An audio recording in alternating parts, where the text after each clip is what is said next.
రాజు కావ్య వాళ్ళ ఇంటికి వస్తూ ఉంటాడు. ఇంతలో కావ్య వాళ్ళ అమ్మా, నాన్న అది చూసి అల్లుడు గారు వచ్చారు మన ఇంటికి అని చెప్పేసైతే చాలా సంతోషిస్తూ ఉంటారు.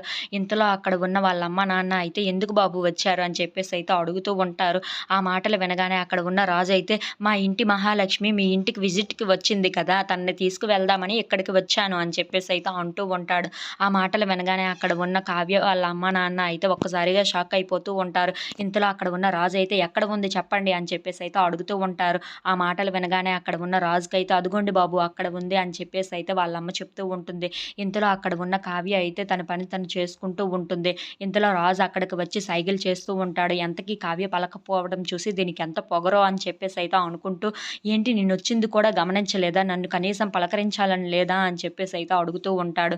ఆ మాటలు వినగానే అక్కడ ఉన్న కావ్య అయితే, అవునా ఎందుకు వచ్చారు మీరిక్కడికి? అని చెప్పేసైతే అడుగుతూ ఉంటుంది. ఆ మాటలకి అక్కడ ఉన్న రాజైతే, ఎందుకు వచ్చానా? మా ఇల్లు మొత్తం చీకటైపోయిందంట.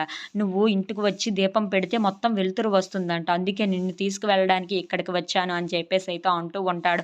ఆ మాటలు వినగానే అక్కడ ఉన్న కావ్య అయితే ఇంకొకళ్ళని చూసుకోండి. నేనైతే అక్కడికి రాలేను అని చెప్పేసైతే అంటూ ఉంటుంది. ఆ మాటలు వినగానే అక్కడ ఉన్న రాజు అయితే, అవునా! అలా చూసుకునేవాడినే అయితే ఎప్పుడో చూసుకునేవాడిని. కానీ అలా జరగదు కదా ఇప్పుడు అని చెప్పేసైతే అంటూ అంటూ ఉంటాడు. ఇంతలో అక్కడ ఉన్న కావ్య అయితే చాలా కోపంగా రాజునైతే చూస్తూ ఉంటుంది. ఇంతలో అక్కడ ఉన్న రాజు మాత్రం మర్యాదగా వస్తావా? లేదంటే నీ కాళ్ళు పట్టుకొని లాక్కొని వెళ్ళిపోమంటావా? అని చెప్పేసైతే అంటూ ఉంటాడు.